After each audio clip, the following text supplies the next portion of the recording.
Hey, this is Christine from RealMomLife.com. I don't know if you noticed, but I talk about a lot of hard things on my blog and in these videos. And I want to talk about why I talk about hard things. I approached marriage and motherhood with a lot of optimism and excitement. And the early years of motherhood were delight for me. My story is I went from infertility to having 4 beautiful children in a relatively short period of time. 3 are adopted, 1's biological.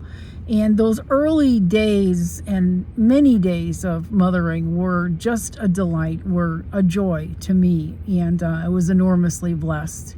As you know, I was married for 33 years and that marriage ended in divorce, but the demise of that started 20 years earlier. There was a constellation of events that happened. My ex-husband got cancer. My oldest daughter began using heroin. I had another daughter who had mental health issues, and my 2 youngest kids had learning disabilities. So this collision of events happened all at once, and it definitely affected me. I went into a 3-week outpatient program at what used to be called Meyer Clinic in Wheaton. It was fabulous. It helped me so much, and I learned about boundaries and how to handle stress and all of that. But the reason why I blog and write and talk about hard things is because when I was in the middle of this, we were attending a very large church, and I was very active in women's ministry. And one Sunday, one of the ladies came up to me and said, well, Christine, how's it going? And I was honest with her. I said, well, it's kind of rugged. My daughter just got arrested for heroin possession, and it's been kind of a nightmare.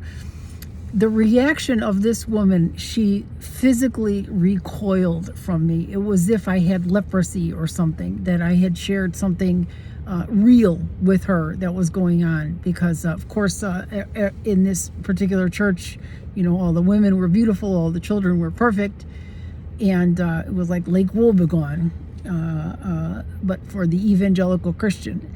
So after I shared that with her and had that reaction, I remember I actually approached leadership about doing a support group for parents of children who were having issues, and I was not allowed to do it. I was rebuffed again.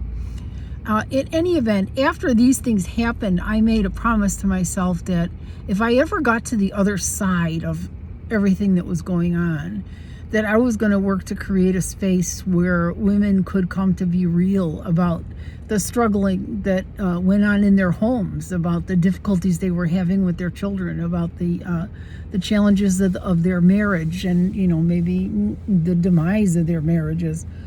And that's what I try to create here at RealMomLife.com, is a place where you can be seen, where your pain can be recognized, and hopefully where we can walk alongside you to get you to the other side, because there is another side. Things will get better. Life will get better. You will learn coping skills. Maybe your children will have healing experiences, but you will learn to live a life of your own, regardless of the circumstances going on in your family. So I wanted to tell you, I wanted to make this video to talk about why I talk about hard things. It's because I want you to know you're not alone, and that there is hope. So thanks for listening to this. We need to talk about these hard things, because that's how we heal and that's how we grow. Until next time, this is Christine from RealMomLife.com. We'll see you in the next video.